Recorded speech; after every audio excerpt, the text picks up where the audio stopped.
Sanggahan terhadap teori orientalis menyatakan bahwasannya tasawuf itu berasal dari luar Islam seperti Arab, Persia, Kristen, Nasrani, Buddha, dan sumber-sumber lainnya. Sanggahan terhadap teori orientalis ini. Teori Goldschall dan Nicholson sebagaimana telah diuraikan di atas yang sebelumnya dilihat dari berbagai aspek mengandung banyak kelemahan. Bila mereka mengaku bahwa tasawuf tidak murni dari ajaran Islam, ini dikarenakan titik fokus kesimpulan mereka hanya mengkaji tasawuf dari ajaran-ajaran atau perilaku kehidupan para sufi.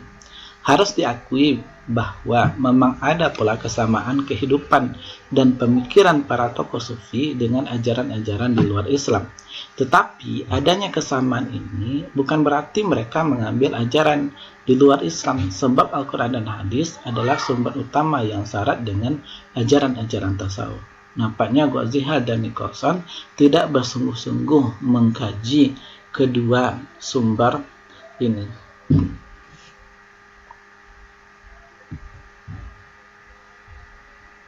Titik fokus mereka tertuju pada pemikiran dan pola hidup para sufi, bukan pada ajaran formal yang menjadi landasan tasawuf, dan mereka pula telah melupakan untuk mengkaji kehidupan Nabi Muhammad dan sahabat-sahabatnya yang menjadi anutan dari para tokoh sufi.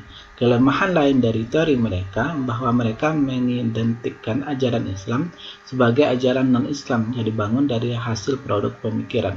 Mereka lupa bahwa Islam adalah agama wahyu yang bukan produk pemikiran manusia. Semua ajaran yang terkandung di dalamnya bersifat universal dan terjamin kebenarannya serta tidak akan mengalami perubahan. Bila dikaji secara historis, tidak ada data yang menunjukkan bahwa agama Hindu-Buddha berkembang di tanah Arab. Menurut Qamar Kailani, adalah pendapat yang ekstrem sekali kalau mengatakan bahwa ajaran tasawuf berasal dari Hindu-Buddha. Ini berarti pada zaman Nabi Muhammad telah berkembang ajaran Hindu-Buddha di Mekah dan Madinah. Padahal sepanjang sejarah belum ada kesimpulan seperti itu. Demikian pula hanya dengan pengaruh dari Persia. Juga belum ditemukan argumentasi yang kuat yang menyatakan bahwa kehidupan rohani Persia telah masuk ke tanah Arab. Tetapi yang terjadi justru sebaliknya, bahwa kehidupan rohani Arab yang masuk ke tanah Persia. Sama juga halnya dengan pengaruh dari ajaran Neoplatonis Yunani.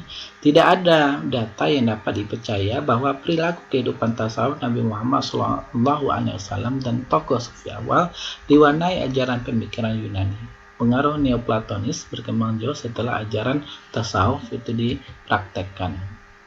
Kemudian kedudukan tasawuf dalam ajaran Islam. Sebagaimana dikatakan bahwa tasawuf adalah identik dengan ihsan. Dalam hadis Nabi SAW, dalam Sahih Muslim, hadis Muslim, arti ihsan ialah beribadah kepada Allah seakan melihatnya. Jika kalian tidak bisa melihatnya, maka harus diketahui bahwa Dia melihat kita. Pernyataan ini mengandung makna ibadah dengan penuh ikhlas, khusyuk, penuh ketundukan dengan cara yang baik. Allah ada dua macam tingkatan dalam beribadah dan tasawuf, berusaha mencapai kedua tingkatan itu dan tingkatan yang lainnya.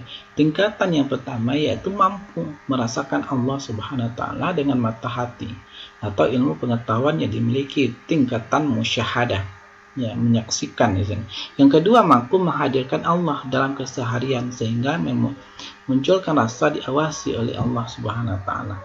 Oleh karena itu, kedudukan tasawuf dalam ajaran Islam tidak dapat dipisahkan dari ajaran Islam itu sendiri, karena dasar rujukan tasawuf adalah Al-Quran dan hadis. Kemudian ciri-ciri umum tasawuf menurut Abu Wafa Al-Ghanimi At-Taftazani, peneliti tasawuf, secara umum tasawuf mempunyai 5 ciri umum, yaitu meningkatkan moral, pemenuhan fana sena dalam realitas mutlak, pengetahuan intuitif langsung, timbul rasa kebahagiaan sebagai karunia Allah dalam diri seorang sufi karena tercapainya maqamat, penggunaan simbol-simbol pengungkapan yang biasanya mengandung pengertian harfiah dan tersirat. Ya, sejarah perkembangan pemikiran tasawuf.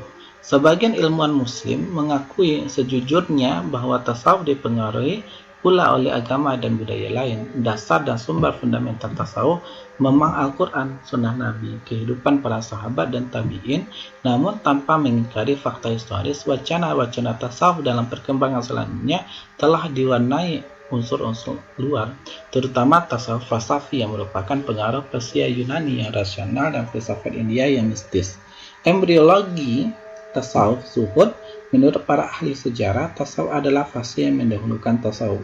Menurut Harun Nasution, tasawuf yang terpenting bagi seorang calon sufi ya zuhud, yaitu keadaan meninggalkan dunia, hidup kemateriaan.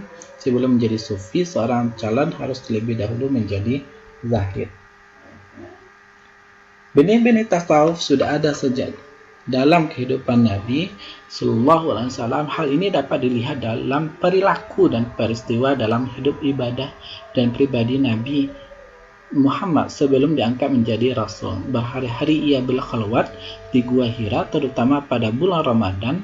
Di sana Nabi banyak berzikir, bertafakur dalam rangka mendekatkan diri kepada Allah. Pengasingan diri Nabi di Gua Hira ini merupakan acuan utama para sufi dalam melakukan khalwat, menyendiri di Gua Hira.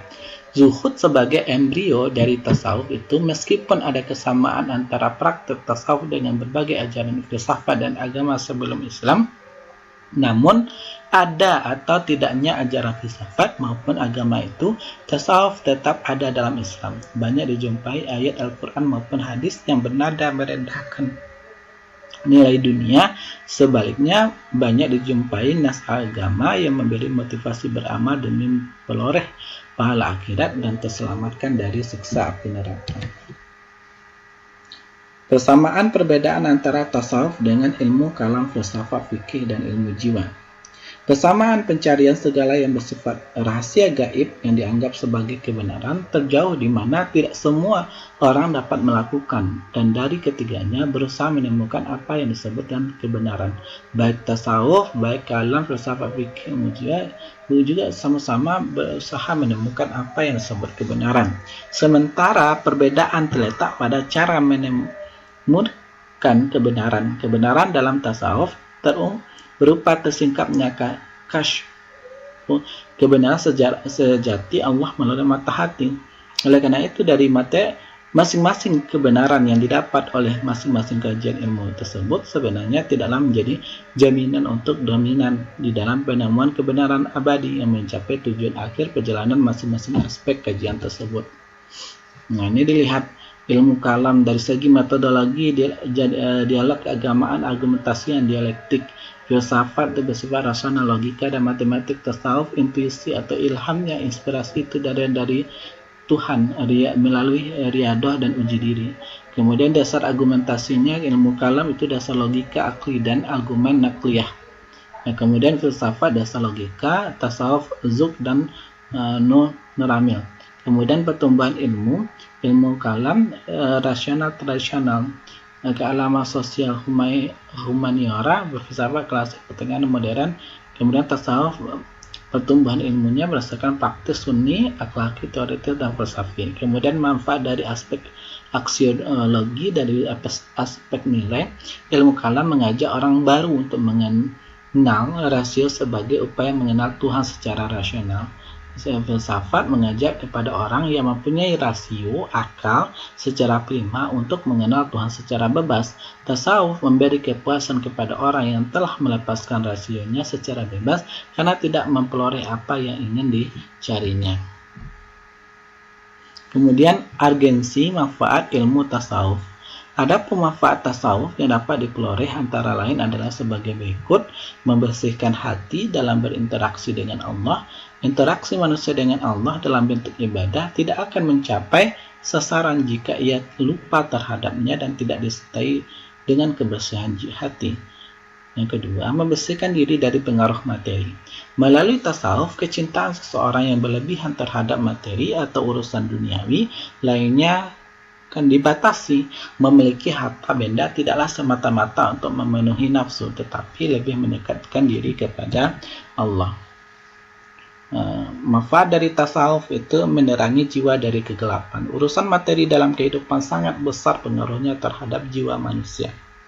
Benturan dalam mengejar dan mencari materi atau dalam mengejar urusan duniawi dapat menjadikan seorang gelap mata. Tidak sedikit orang yang ingin mendapatkan harta benda dan atau kekayaan dilakukan dengan jalan yang tidak halal, misalnya korupsi, pemerasan, dan cara yang tidak terpuji. Demikian pula sifat-sifat buruk dalam diri manusia seperti hasad, takabur, bangga diri, dan dia tidak dapat hilang dari diri seseorang tanpa mempelajari cara-cara menghilangkan dari petunjuk kitab suci Al-Quran maupun hadis melalui pendekatan tasawuf. Yang keempat adalah memperteguh dan menyuburkan keyakinan. Jika ajaran tasawuf diamalkan oleh seorang muslim, ia akan bertambah teguh keimanannya dalam memperjuangkan agama Islam. Kemudian dia dapat mempertinggi akhlak manusia, meningkatkan kualitas akhlak manusia. Ini contohnya. Tasawuf dan dunia modern. Belakangan itu ramai diminati. Kajian tentang tasawuf digelar bukan hanya di masjid, tetapi juga di hotel-hotel mewah. Tasawuf tidak lagi milik sekelompok kecil yang belajar di surau kampung atau tarekat-tarekat ya, seperti kayak di Payakumbuh itu ada di Taram, itu tarekat-tarekat ya. Tasawuf kini ini berputar di ruangan orang-orang kota. Tasawuf adalah keberagaman dalam Islam itu sendiri. Akarnya ada pada ajaran-ajaran Islam. Mengkaji tasawuf berarti menilai ulang pemahaman kita tentang agama Islam kita. Di zaman modern ini ada juga tasawuf yang berkembang yang dinamakan tasawuf positif. Istilah tasawuf positif dipopulerkan oleh IIMAN, Indonesia Islamic Media Network, sebuah lembaga kajian tasawuf positif yang ada di Jakarta. Ini contohnya. Tasawuf positif merupakan tasawuf yang bersifat positif terhadap kehidupan duniawi yang dibuktikan dengan melibatkan diri dalam kegiatan duniawi seperti bisnis, pemerintah, politik, hukum, pendidikan, kesehatan, ilmu pengetahuan, seni, dan lain-lain. Semuanya bisa dimasuki oleh tasawuf. Karena tasawuf juga bagian dari akhlak. Makanya mata kuliah kita dinamakan akhlak tasawuf. Juga mempraktikkan tasawuf yang berdampak positif terhadap pribadi, keluarga, dan masyarakat. Misalnya dengan bertasawuf, hidup kita akan lebih sabar, sehat, bahagia, etis, dan sisi positif lainnya itu dalam kehidupan duniawi. Di dalam tasawuf positif terdapat beberapa kajian atau manfaat lebih rinci dan komprehensif, misalnya khusus membahas hubungan tasawuf dengan kecerdasan emosional, tasawuf dengan kecerdasan emosional, dan lain sebagainya. Kita lihat di sini tasawuf dan kecerdasan emosional. Kecerdasan emosional menurut Daniel Goleman adalah kemampuan mengenali perasaan kita sendiri dan orang lain, kemampuan memotivasi diri sendiri, dan kemampuan mengelola emosi dengan baik pada diri sendiri dan dalam hubungan dengan orang lain. Dilihat dari perspektif sufistik, pandangan sufistik, unsur-unsur kecerdasan emosional itu juga ada dalam tasawuf. Misalnya kesesaran diri dalam tasawuf disebut muhasabah. Muhasabah berarti melakukan perhitungan, yaitu perhitungan terhadap diri sendiri mengenai perbuatan baik atau buruk yang pernah dilakukan. Tujuannya adalah mengurangi atau kalau bisa menghilangkan perbuatan buruk dan meningkatkan perbuatan baik. Dalam tasawuf, raja berarti sikap optimis terhadap rahmat Allah. Tetapi optimisme bertingkat-tingkat, yang paling tinggi adalah harapan para sufi mendekat dan bertemu Allah. Yang B, tasawuf dan kecerdasan spiritual. Jika dilihat dari perspektif sofistik, ciri-ciri kecerdasan spiritual itu juga terdapat dalam tasawuf. Misalnya motif yang dalam, kesadaran yang tinggi, dan sikap responsif terhadap diri. Menurut tasawuf dapat diwujudkan dengan berbagai cara seperti tafakur dan uzlah. Yang C, tasawuf dan hidup sehat. Di dalam tasawuf, makanan yang dianjurkan adalah sayur-sayuran dan buah-buahan, serta sebaiknya tidak terlalu banyak mengkonsumsi daging karena daging dapat membentuk karakter keras. Dengan demikian, jelas tasawuf memiliki ajaran yang baik, diamalkan dengan baik akan berdampak positif terhadap kesehatan orang yang menjalankannya. Yang D, tasawuf dan hidup bahagia. Tasawuf memiliki ajaran tentang hidup bahagia, yaitu sikap-sikap sofistik seperti qanaah, syukur, sabar, ridho, raja, mahabbah. Orang yang mengamalkan tasawuf dengan benar akan hidup bahagia, dan inilah makna tasawuf bagi kehidupan modern. Tasawuf dan meditasi. Meditasi tasawuf dapat membawa orang yang menemukan makna hidupnya dan mendatangkan ketenangan di pikiran dan perasaan bagi yang melakukannya, sehingga orang tersebut hidup sehat dan bahagia. Nah, F, tasawuf dan psikologi. Di dalam psikologi terdapat juga psikologi Islam, yaitu perkembangan dari psikologi itu sendiri. Dan ruang lingkup dalam psikologi Islam pun sama dengan ruang lingkup tasawuf, yang beda hanya teori dan metodologinya saja. Dan tasawuf pun memiliki pengaruh yang kuat untuk perkembangan psikologi, khususnya psikologi Islam. Kemudian tasawuf dan seks. Laki-laki dan perempuan boleh saling mencintai, tetapi cinta mereka harus ditempatkan di bawah cinta mereka kepada Allah. Dan karena itu, cinta mereka tidak boleh dinodai dengan perbuatan yang dilarang oleh Allah, yaitu hubungan seks di luar nikah atau berzina. Kemudian kesimpulannya, tentang materi kita tasawuf ini, tasawuf itu bukanlah sesuatu yang baru itu dalam Islam.